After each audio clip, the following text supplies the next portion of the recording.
Hi friends, இன்றைக்கி எங்கள் வீட்டில் நூடுல்ஸ் சமைச்சிருக்கேன். எங்கள் வீட்டில் நான் எப்படி சமைக்கிறேன்னுட்டு சின்னதாக ஒரு வீடியோ போட்டிருக்கேன். வாங்க பார்க்கலாம். தேவையான பொருட்கள் 2 தக்காளி, 2 வெங்காயம், 5 பீன்ஸு, ஒரே ஒரு கேரட்டு, ஒரு முட்டை.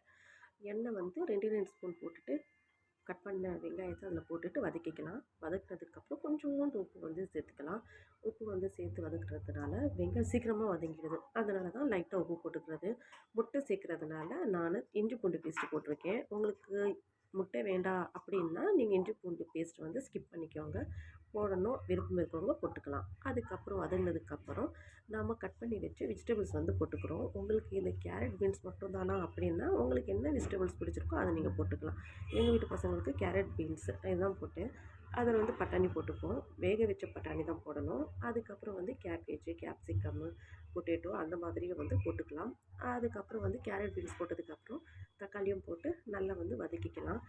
அது நல்லா பழுத்த தக்காளியாக இருந்துச்சுன்னா உடனே வந்து வதங்கிடும். அதுக்கப்புறம் வந்து மசாலா என்ன போட போகிறோம்னா எதுவுமே கிடையாதுங்க. அந்த நூடுல்ஸில் இருக்கிற மசாலா இருக்கு இல்லையா, அதை தான் போட போகிறோம். ஏன்னா மற்ற மசாலாலாம் போட்டோம்னா காரம் உப்புலாம் அதிகமாகிடும். அதனால் நம்ம உப்பு கூட வந்து இந்த மசாலாவுக்கு தேவையான உப்பு வந்து நம்ம வெங்காயம் வதக்கும் போதே போட்டுட்டோம். அதனால் திருப்பி போடணும்னு அவசியமே கிடையாது.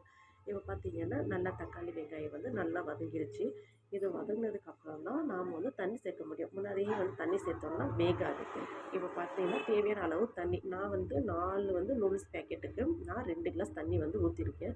2 கிளாஸ்ன்னா அது எவ்வளோ வரும்னா 400 எம்எல் வரும் தண்ணி. அதிகமாக தண்ணி ஊற்றக்கூடாது. ஒரு 400 எம்எல் தண்ணி போதும். அதுக்கப்புறம் கொதி வந்ததுக்கப்புறம் முட்டையும் வந்து போட்டுட்டோம். முட்டை போட்டு 2 நிமிஷம் கழிச்சிட்டு நூடுல்ஸ் பேக்கெட்டில் இருந்து அப்படியே முழுசாக தான் நூடுல்ஸ் வந்து போட போகிறோம்.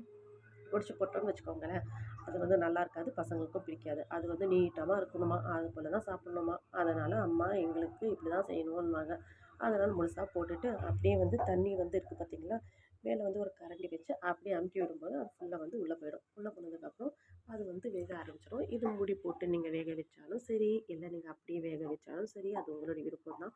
நான் மூடி போடாமல் அப்படியே வந்து தான் செய்வேன். ஏன்னா வந்து கொஞ்சோண்டு தண்ணி தான் போட்டிருக்கோம் இல்லையா, கீழே வந்து அடி பிடிச்சிரும். நமக்கு வந்து தண்ணி வந்து நிறையா இருந்துச்சுன்னா அது சூப் மாதிரி இருக்கும். பசங்க வந்து அது சாப்பிட்றதுக்கு சில பசங்க வந்து விருப்பப்படுவாங்க. கொஞ்சோண்டு நூடுல்ஸ் இருந்துச்சுன்னா எங்கள் வீட்டு பசங்களும் அப்படி சாப்பிடுவாங்க. நான் 4 பேக்கெட் போட்டிருக்கேன் இல்லையா, அதனால் வந்து தண்ணி ஃபுல்லாக ட்ரை ஆக்கிட்டேன்னா அது கொஞ்சம் நல்லாவே சாப்பிடுவாங்க. அதனால் வந்து நான் இன்றைக்கி எங்கள் பசங்களுக்கு தண்ணி ஃபுல்லாக வற்றினதுக்கப்புறம் தான் வந்து கொடுக்க போகிறேன். இப்போ பார்த்திங்கன்னா தண்ணியெல்லாம் நல்லா வற்ற ஆரம்பிச்சிச்சு, உங்களுக்கே தெரியும்.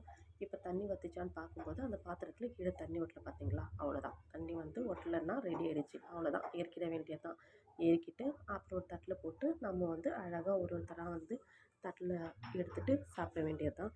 இப்போ ஃபஸ்ட்டு வந்து என்னுடைய ஹஸ்பண்டுக்கு தான் போட போகிறேன். ஏன்னா அவர் தான் வந்து நூடுல்ஸ் வந்து அடிஷ்னல்